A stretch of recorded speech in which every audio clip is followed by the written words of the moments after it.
Cuando Robert Kemp se presentó en Paternoster, lo hizo con la seguridad de quien cree profundamente en su idea, como el evangelista que desea compartir contigo el reino del Señor. Holston, el editor, lo hizo acomodar. Llegaron tés. Se encendieron pipas. Robert empezó a hablar. Mi idea es que cualquier persona, desde su casa, pueda acceder a todo el conocimiento que necesita para gestionar de la mejor manera la vida doméstica. Soy Nuria Pérez y este es el segundo episodio de Bendita Sed, el podcast que celebra los 60 años de la editorial Alfaguara.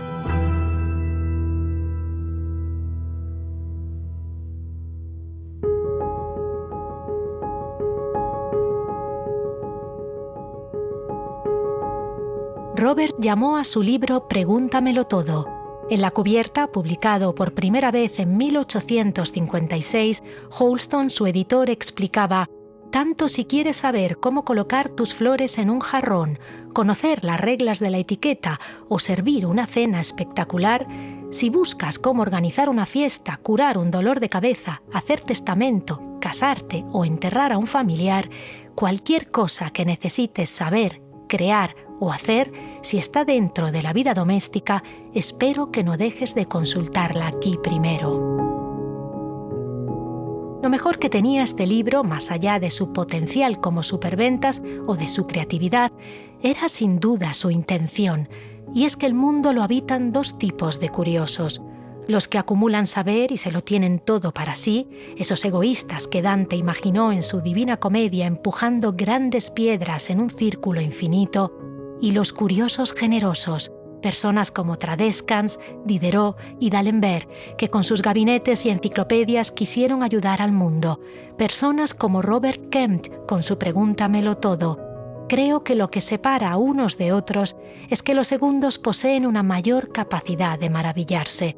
Son estas personas que consideran todo tan extraordinario que se ven incapaces de no gritarlo al mundo entero y que saben que la curiosidad no es algo que surja de ellos, existe porque el mundo es maravilloso.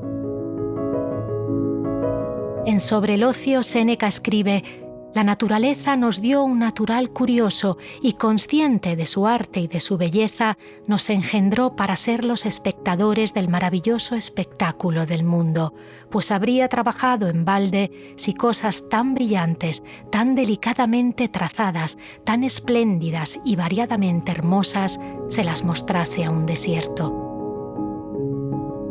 La inspiración para Robert Kemp fue el trabajo de Cassiano del Pozzo. A Cassiano también lo movía un espíritu curioso y las ganas de compartir, pero él, que era secretario de un cardenal y viajaba mucho, buscaba algo más práctico. ¿De qué servía coleccionar maravillas si la gente no podía ir a visitarlas? Se le ocurrió que cada vez que veía algo hermoso o peculiar, podía encargar a un joven artista que dibujara una réplica exacta. Desde fósiles hasta columnas de templos, conchas y flores o vestimentas papales, Cassiano acumuló cientos de dibujos que clasificaba con esmero. Lo llamó el Museo de Papel y en su afán por compartir todo con el mundo encargaba copias sin parar que muy pronto terminaron en centenares de casas italianas. A su muerte donó el museo al Papa Clemente, que poco después lo vendió a Jorge III, que distribuyó las páginas entre Buckingham Palace, Kew Gardens, el British Museum y la Biblioteca Nacional, donde Robert Kemp las encontró.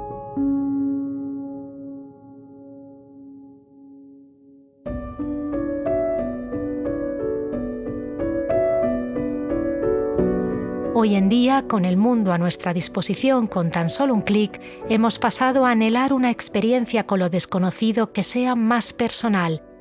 Ya no nos interesa ni nos sorprende el monumento que sale en la postal, lo hemos visto 1000 veces antes de llegar hasta allí en alguna pantalla. Lo que queremos es conocer qué sienten y qué mueve a los paisanos que salen en ella. Y para eso, el mejor vehículo para viajar es la literatura. Alfaguara nació con esa aspiración, abrir ventanas al mundo. Sus editores reconocieron el espíritu que los mueve en el discurso que leyó Amos Oz cuando recogió El Príncipe de Asturias. Si adquieres un billete y viajas a otro país, declaró, es posible que veas las montañas, los palacios y las plazas, los museos, los paisajes y los enclaves históricos.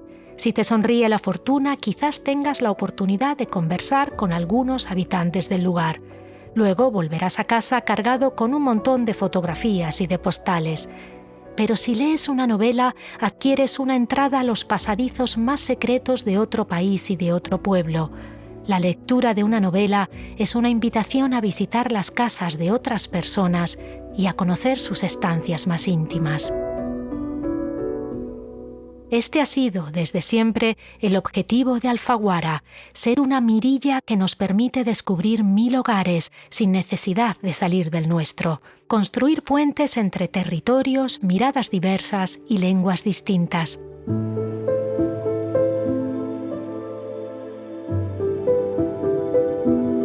A la apuesta por la literatura española de los hermanos Cela, sus primeros directores editoriales en los años 60, siguió la propuesta de traducción de la gran literatura internacional como impronta del Alfaguara del editor Jaime Salinas, del que hablaremos más adelante, en los años 70 y primeros 80, cuando España se abría al mundo.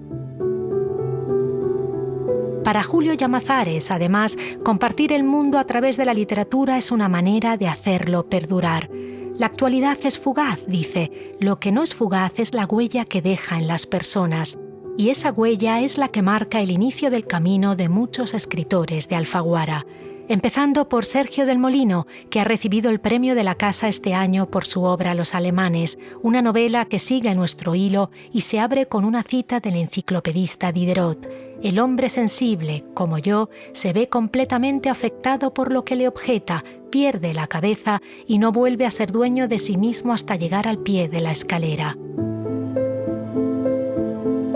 Sergio observa el mundo con lupa y cuando encuentra algo que lo sorprende o lo perturba, ya no lo abandona hasta que ha podido construir un universo digno de ser compartido. Su escritura derrocha la generosidad de quien ha dedicado muchísimo tiempo a indagar movido por la ilusión de poder mostrar el resultado a quien se acerque a sus líneas. En ocasiones la literatura nos acerca a lugares de una manera tan certera y memorable que puede llegar a superar la misma realidad. Juan José Millás, por ejemplo, asegura que no ha querido ir nunca a Praga por miedo a que le decepcione, porque él ya la ha recorrido en tranvía a través de las páginas de Kafka. Otras veces, cuando nuestro mundo se aleja, los libros son bálsamo contra la nostalgia. A todos los gallegos que vivimos lejos de nuestra tierra, los médicos deberían recetarnos, antes de partir, las novelas de Manuel Rivas, remedio infalible para curar los ataques de morriña. Él leyó una vez un texto de Mijaíl Bajtín que argumentaba que Shakespeare y Cervantes se alimentaban de 1000 años de risa popular, e inmediatamente pensó que conocía bien esa risa. Se había criado con ella. La Galicia de Manuel es la de la literatura escrita entre labios durante las estancias en Corposanto, el pueblo materno a las afueras de Coruña. Allí, por la noche, todos se reunían alrededor del fuego para intercambiar historias. Su abuelo, el carpintero Manuel, era un gran contador y en aquellas veladas se trataban todos los géneros, desde historias de meigas y de la Santa Compaña hasta misterios de huidos de la guerra o recuerdos de migrantes. Al pequeño Manuel lo mandaban a la cama, pero se escondía en lo alto de una escalera y ahí, sentado en esos peldaños hasta que se caía de sueño, decidió que iba a ser escritor.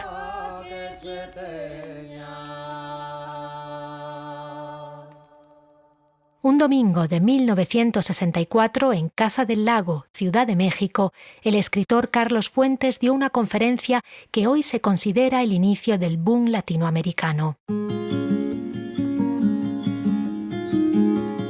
Alguien había dicho: «Latinoamérica es una novela sin novelistas, se los tragó la selva». Fuentes declaró con orgullo que de muertos nada, que los escritores latinos estaban vivos y coleando, que eran cosmopolitas y que habían leído a Faulkner y a Joyce. Era hijo de un diplomático, había pateado medio mundo y muy pronto decidió que no había mejor oficio que el de la escritura, porque le permitía volver a visitar todas las ciudades que había amado y además compartirlas con quien no había tenido esa suerte. Se imaginaba el cielo como una reunión de escritores y decía que si al llegar allí descubría que los escritores estaban en el infierno, preferiría bajar allí con ellos. ¿Cómo no entenderle? 12 años después, las circunstancias políticas acabaron resquebrajando el boom, aunque la amistad entre sus componentes perdura. Su legado en la literatura de América Latina y de más allá es indiscutible y tiene su hogar en Alfaguara, una editorial con clara vocación iberoamericana. Los autores que escriben en lengua española a una y otra orilla del Atlántico son la columna vertebral de la casa. La vocación panhispánica caracterizó la Alfaguara de los editores Juan Cruz y Amaya Elezcano en los 90 y primeros albores de los 2000. Trabajaban con un doble objetivo: reivindicar la riqueza de nuestro idioma y realizar una tarea de intercambio y difusión entre autores de diferentes países. A la última novela de Onetti, publicada en Alfaguara en 1993, y a Cortázar, que ya formaba parte del catálogo, se unieron sucesivamente las obras de Carlos Fuentes, Cortázar, Benedetti, Augusto Monterroso, Brais Echenique, Cabrera Infante, Mario Vargas Llosa y muchos otros. Todos ellos nos llevaron a conocer los mundos que se esconden detrás de las postales.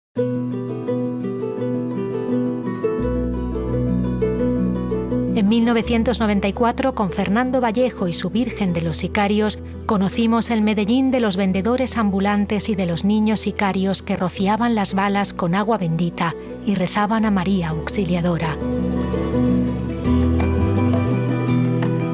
4 años más tarde, en 1998, el editor Juan Cruz relanzó el Premio Alfaguara, un galardón concebido para interconectar diferentes lugares a través de la literatura.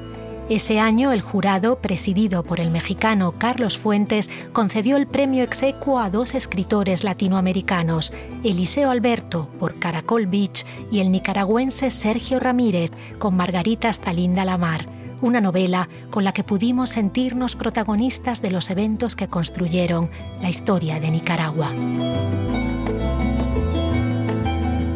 Y seguimos viajando. Las páginas de Mario Vargas Llosa nos abrieron las puertas de su Perú, aunque con él viajamos también a Brasil, con la Guerra del Fin del Mundo, la República Dominicana, con la Fiesta del Chivo, o Tahití, con El Paraíso en la otra esquina. Él, que no ama sentirse extranjero, ha encontrado en los libros una manera de estar siempre en casa. Allá donde va se empapa de literatura local y gracias a eso consigue construir vínculos en cualquier país. Quizás ese espíritu es lo que le ha hecho donar gran parte de su biblioteca a su ciudad natal, Arequipa, para que todos sus paisanos puedan, a través de los libros, viajar como hizo él.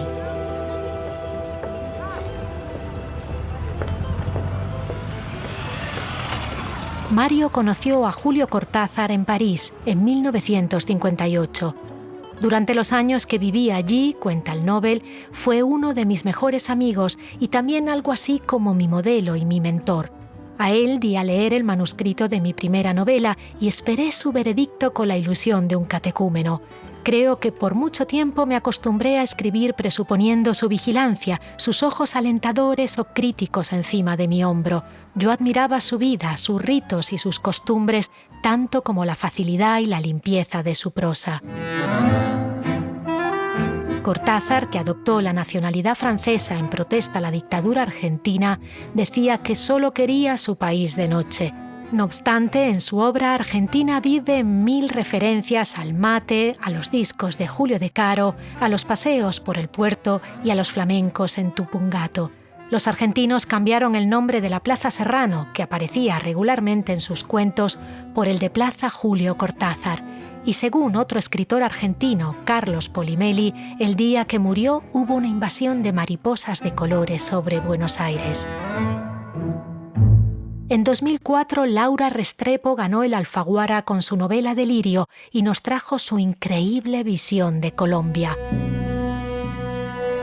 Sus libros tienen dolor, pero no derrota. Esconde en el alma aventurera común a todo colombiano y a la vez describe la fascinación de los secretos familiares. Es una mujer incansable que quiere seguir escribiendo siempre y no tiene intención alguna de retirarse. Necesita contribuir porque asegura: un país despojado solo puede aferrarse a la cultura para seguir viviendo. Un año después llegó a la casa Claudia Piñeiro y con ella volvió a Argentina, que asegura no es un simple marco en sus novelas. No es un escenario, está ahí latiendo con los otros personajes. La mayoría de sus libros los concibió porque vive en ese país. Eso no quiere decir que no puedan ser trasladables a otras culturas, pero la argentinidad es lo que da sentido a sus novelas. Algo parecido le sucede a Eduardo Sacheri. Los interrogantes que le sugiere Argentina lo llevan a inventar historias como un modo de indagar en ellas. De su tierra ama el humor, reflejado en sus novelas, un humor ácido, desencantado y al mismo tiempo imprescindible. Frente a narrativas que se ven a sí mismas como heroicas, asegura: la mejor arma para desactivarlas es el humor. El pasaporte que Alfaguara nos concede con su catálogo se extiende mucho más allá del mundo hispano. Con él podrás visitar el sur de los Estados Unidos a través de las páginas de Faulkner, la antigua Roma con Marguerite Yourcenar, eterna, peregrina y extranjera, y la Roma de hoy con Margaret Mazzantini. Puedes ir al Brasil de Nélida Piñón, enamorarte de la África colonial con Karen Blixen o volver a sus desiertos durante la guerra con El paciente inglés de Michael Ondach. Con Richard Yates conocerás la soledad de la vida en los suburbios estadounidenses y con Joyce Carol Oates visitarás un mundo imaginario sobrecogedor a través de su novela Riesgos de los viajes en el tiempo. Es un catálogo global que demuestra algo que decía otro autor de la casa, Günter Grass. El arte es un lenguaje universal que trasciende barreras culturales y políticas y que puede abrirnos las puertas de mundos que ni siquiera sabíamos que añorábamos, porque como dijo José Saramago, siempre acabamos llegando a donde nos esperan. Hay un momento en la niñez, cuando nuestra curiosidad está más latente, en el que de pronto nos damos cuenta de que sabemos leer y el mundo a nuestro alrededor se expande. Entendemos qué venden en tal tienda, de qué habla tal revista en el kiosco o qué película ponen en el cine de nuestro barrio. De alguna manera, ese es el instante en el que realmente pasamos a ser ciudadanos del mundo. Hasta entonces, sin poder comunicarnos, éramos solo extranjeros.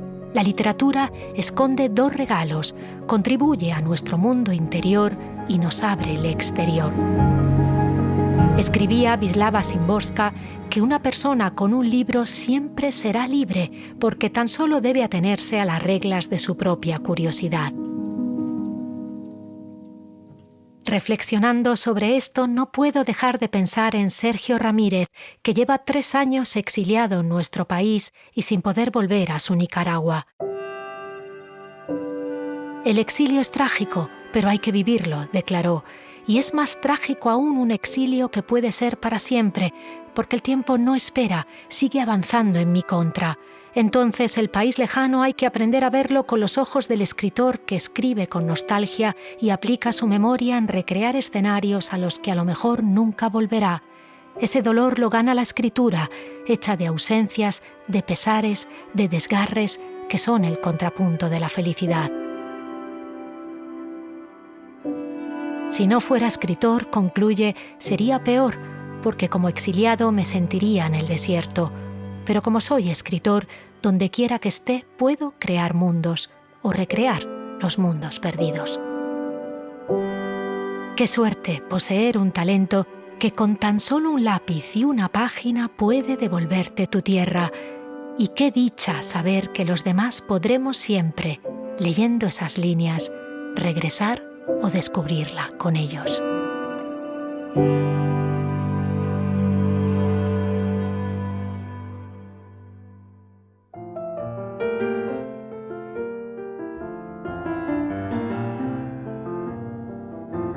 Pregúntamelo todo, el compendio de saber de Robert Kemp fue un bombazo editorial. En 1862, 6 años después de su publicación, había vendido ya 200.000 copias y era omnipresente en las casas victorianas. Un siglo más tarde, en 1960, había alcanzado más de 120 ediciones y seguía siendo un libro obligatorio en cualquier hogar británico. En uno de ellos, un ejemplar llamó la atención de un niño muy especial. Te lo cuento mañana.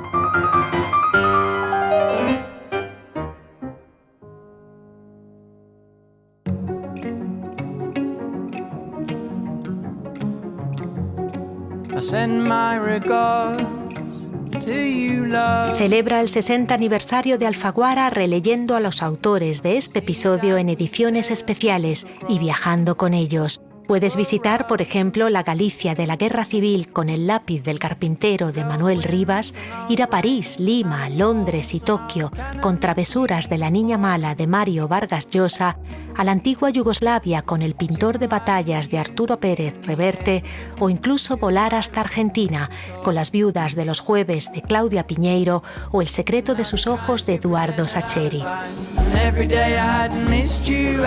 Buen viaje y hasta mañana.